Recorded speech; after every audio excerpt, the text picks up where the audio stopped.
ಮಾಡೋದು ಅಂತಾನೆ ಗೊತ್ತಾಗ್ತಿಲ್ಲ.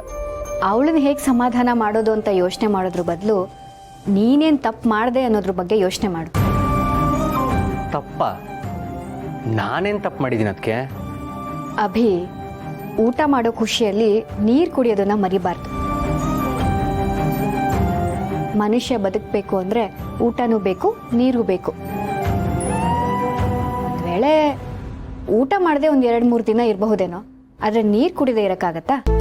ಅದಕ್ಕೆ ನಾನೇನು ಹೇಳ್ತಾ ಇದ್ದೀನಿ, ನೀವೇನು ಹೇಳ್ತಾ ಇದ್ದೀರಾ? ನಾನು ಹೇಳ್ತಾರ ದೀಪಿಕಾ ಬಗ್ಗೆ, ಊಟದ ಬಗ್ಗೆ ಅಲ್ಲ. ನಾನು ಹೇಳ್ತಿರೋದು ದೀಪಿಕನ ಬಗ್ಗೆನೆ. ಮನೆಯವ್ರು ಎಲ್ಲರೂ ಪ್ರೀತಿ ಊಟ ಇದ್ದ ಹಾಗೆ, ಅದೇ ಕೈ ಹಿಡ್ದಿರೋ ಹೆಂಡತಿ ಪ್ರೀತಿ ನೀರಿದ್ದ ಹಾಗೆ. ಮನೆಯವ್ರು ಎಲ್ಲರ ಜೊತೆ ಸಂತೋಷವಾಗಿ ಖುಷಿಯಿಂದ ಇರುವಾಗ ಹೆಂಡತಿಗೂ ಅಷ್ಟೇ ಟೈಮ್ ಕೊಡಬೇಕು ಅನ್ನೋದು ಮರಿಬಾರ್ದಲ್ವಾ? ನೀನು ಮನೆಯವ್ರ ಜೊತೆ 1-2 ದಿನ ಮಾತಾಡಿಲ್ಲ ಅಂದ್ರೂ ಯಾರೂ ಏನೂ ಅನ್ಕೊಳ್ಳಲ್ಲ. ಅದೇ ಹೆಂಡತಿ ಜೊತೆ 1-2 ದಿನ ಮಾತಾಡಿಲ್ಲ ಅಂದರೆ ಅವಳ ಮನ್ಸಿಗೆ ತುಂಬ ಬೇಜಾರಾಗತ್ತೆ. ಯಾಕೆ ಗೊತ್ತಾ? ಅವಳು ಮನೆಯವ್ರನ್ನ ಎಲ್ಲರನ್ನೂ ಬಿಟ್ಟು ನಿನಗೋಸ್ಕರ ನಿನ್ನೆ ನಂಬ್ಕೊಂಡು ಈ ಮನೆಗೆ ಬಂದಿರ್ತಾಳೆ.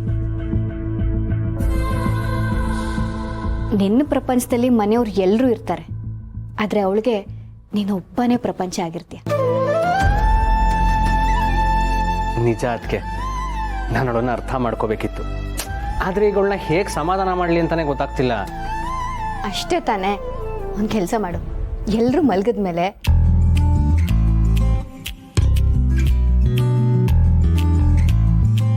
ಥ್ಯಾಂಕ್ಸ್. ಅದಕ್ಕೆ ನನಗೀಗ ಸಮಾಧಾನ ಆಯಿತು. ಅವಳು ಕೋಪ ಕರಗಿ ನಾವಿಬ್ರು ಖುಷಿಯಾಗಿದ್ದರೆ ಅಷ್ಟು ಕ್ರೆಡಿಟ್ಸ್ ನಿಮಗೆ ಸೇರಬೇಕು.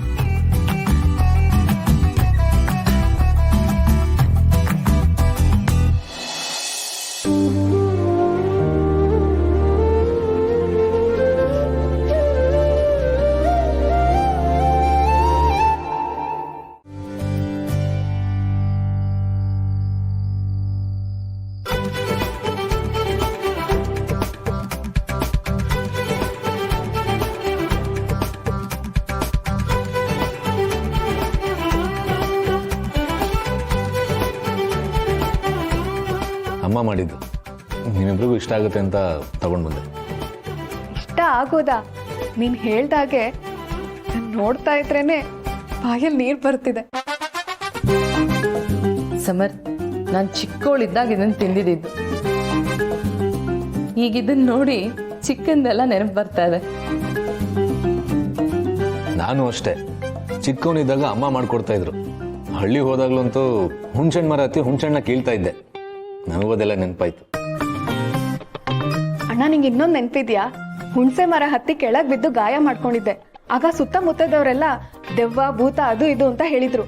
ನೀನು ಅಮ್ಮ ಬೈಬೋದು ಅಂತ ಹೆದರ್ಕೊಂಡೆ ಮನೆಗೆ ಬಂದಿದ್ದೆ.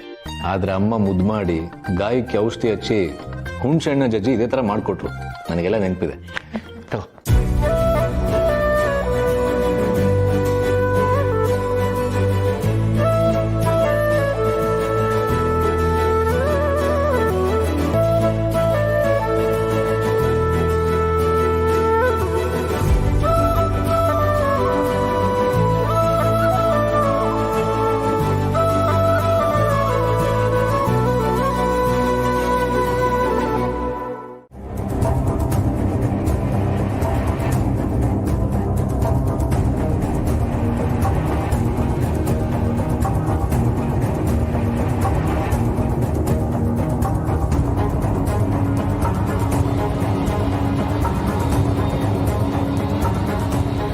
ಸಂಧ್ಯಾ, ಇನ್ನೂ ನಿದ್ದೆ ಮಾಡಿಲ್ವಾ?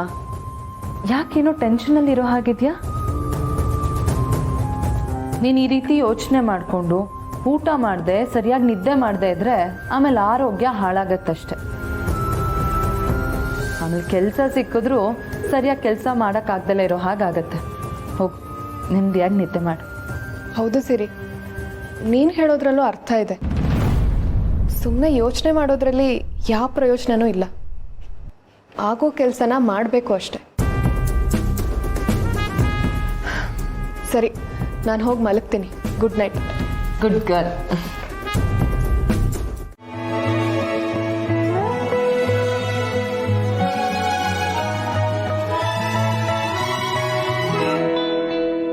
ಏನಿದೆಲ್ಲ? ಇದೆಲ್ಲ ನಿನಗೋಸ್ಕರ. ಹೇಗನ್ನಿಸ್ತು? ತುಂಬ ಚೆನ್ನಾಗಿದೆ. ನಿನ್ನಷ್ಟು ಚೆನ್ನಾಗಿಲ್ಲ. ನಿನ್ನೊಂದದ ಮುಂದೆ ಇಂಥದ್ದೆಲ್ಲ ಏನೇ ಮಾಡಿದ್ರೂ ಸಪ್ಪೆ ಆಗಿ ಅನಿಸುತ್ತೆ. ಏನಿವತ್ತು ರಾಯರು ತುಂಬ ಹೊಗಳ್ತಿದ್ದೀರಾ? ಹೊಗಳ್ತಿರೋದಲ್ಲ, ಇರೋದನ್ನು ಹೇಳ್ತಿದ್ರಿ. ಇದುವರೆಗೂ ನಾನು ನಿನಗೋಸ್ಕರ ಏನೇನೂ ಮಾಡಿಲ್ಲ. ನೀನು ನನ್ನ ಏನು ಕೇಳೋದೂ ಇಲ್ಲ. ನಿನ್ನ ನಗು, ಸಂತೋಷ, ಆಸೆಗಳನ್ನೆಲ್ಲ ಕಟ್ಟಿಟ್ಟು ಮನೆಯವ್ರಿಗೋಸ್ಕರ ದುಡಿತಿರ್ತೀಯ. ಮನೆಯವ್ರ ಸಂತೋಷನೇ ನಿನ್ನ ಸಂತೋಷ ಅಂತ ಅವ್ರು ಎಲ್ರೂ ಚೆನ್ನಾಗಿ ನೋಡ್ಕೊಳ್ಳೋಕೆ ಪ್ರಯತ್ನ ಪಡ್ತೀಯ. ಹಾಗಿದ್ದಾಗ ನಿನ್ನ ಸಂತೋಷದ ಬಗ್ಗೆನೂ ನಾನು ಯೋಚನೆ ಮಾಡಬೇಕಲ್ವ? ನಿನ್ನೂ ಚೆನ್ನಾಗಿ ನೋಡ್ಕೋಬೇಕಲ್ವ? ಅದಕ್ಕೆ ನನ್ನ ಕ್ಯೂಟ್ ಹೆಂಡತಿಗೆ ನನ್ನ ಕಡೆಯಿಂದ ಒಂದು ಪುಟ್ಟ ಪ್ರಯತ್ನ. ಹೇಗನ್ನಿಸ್ತು? ಸಮುದ್ರನೇ ಇಷ್ಟ ಅಂತ ಹೇಳೋರಿಗೆ ಪ್ರತಿಯೊಂದು ಅಲೆ ಬಂದಾಗಲೂ ಇಷ್ಟನಾ ಅಂತ ಕೇಳಿದ್ರೆ ಏನು ಹೇಳ್ತಾರೆ? ಸಮುದ್ರದಲ್ಲಿ ಹೇಳೋ ಪ್ರತಿಯೊಂದು ಅಲೆನೂ ಇಷ್ಟ ಅಂತಲೇ ಹೇಳಬೇಕಾಗತ್ತೆ. ನನಗೂ ಹಾಗೇನೆ. ನೀವೇ ಇಷ್ಟ ಅಂತ ಅಂದಮೇಲೆ ನೀವು ಮಾಡೋ ಪ್ರತಿಯೊಂದು ಕೆಲಸನೂ ಇಷ್ಟ, ನೀವು ಆಡೋ ಪ್ರತಿಯೊಂದು ಮಾತು ಇಷ್ಟ, ನಿಮ್ಮ ನಗು, ನಿಮ್ಮ ನಡವಳಿಕೆ, ನಿಮ್ಮ ನೋಟ, ನಿಮ್ಮ ಪ್ರೀತಿ ಪ್ರತಿಯೊಂದು ಇಷ್ಟ ಆಗತ್ತೆ. ಪುಣ್ಯ, ನಿನಗೆ ಅದೆಲ್ಲ ಇಷ್ಟ ಆಯಿತು ಅಂತ ನಾನು ಇಷ್ಟ ಆದ್ನೋ ಅಥವಾ ನಾನು ಇಷ್ಟ ಅಂತ ಅದೆಲ್ಲ ಇಷ್ಟ ಆಯಿತು? ಅದೆಲ್ಲ ನನಗೆ ಗೊತ್ತಿಲ್ಲ. ಕೆಲವೊಂದು ಪ್ರಶ್ನೆಗಳಿಗೆ ಉತ್ತರ ಇರಲ್ಲ. ಆದರೆ ನಿಮ್ಮ ಪ್ರಶ್ನೆಗೆ ನನ್ನ ಪ್ರೀತಿ ಒಂದೇ ಉತ್ತರ. Love you Punya. I love you to.